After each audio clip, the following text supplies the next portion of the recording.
హిందీలో విశేషణములు ఏ నామవాచకమునకు చెందినదో ఆ నామవాచకం యొక్క లింగవచనమునకు అనుగుణంగా మారును. ఆతో అంతమయ్యే విశేషణములు బహువచనంలో ఏగాను, స్త్రీలింగమైన ఈగాను మారును. ఆతో అంతం కాని విశేషణములలో మార్పు ఉండదు. మంచి బాలుడు, గుడ్ బాయ్. అచ్చా లడక, అచ్చా లడక. అక్కడేమో ఏం వినిపిస్తుంది? చివరిలో ఆ పలుకుతుంది. అచ్చా అనే దాంట్లో ఆయన పడుతుంది.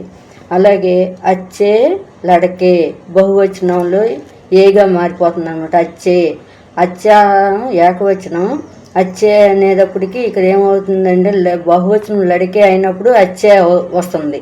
అలాగే ఏకవచనం లడక అన్నప్పుడు, అచ్చా లడక అన్నప్పుడు ఆ వినపడుతుంది. అచ్చే అన్నప్పుడు ఏ వినపడుతుంది.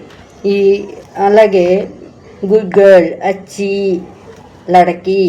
ఈ స్త్రీలింగం కాబట్టి అచ్చి లడకి అని వచ్చింది.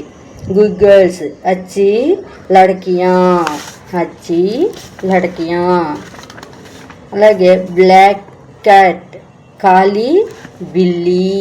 ఇది కూడా స్త్రీలింగం కాబట్టి బిల్లి, కాలి బిల్లి, బ్లాక్ క్యాట్. అలాగే బ్లాక్ డాగ్, కాలా కుత్త, నల్ల కుక్క. చిన్న బాలుడు, స్మాల్ బాయ్, చోటా లడక. స్మాల్ బాయ్స్, చోటే లడకే. స్మాల్ గర్ల్, చోటీ లడకి. స్మాల్ గర్ల్స్, చోటీ లడకియా. డర్టీ వాటర్, గందా పానీ. కూల్ వాటర్, ठंडा పానీ. డ్రింకింగ్ వాటర్, పీనే కా పానీ అంటే తాగే నీళ్ళు అనమాట. వేడి నీరు, హాట్ వాటర్, గరం పానీ. దీంట్లో కాలా అంటే రంగు తెలిపేది. చోటా అంటే చోటా బడా అనేది పరిమాణం, సైజుని తెలిపేది.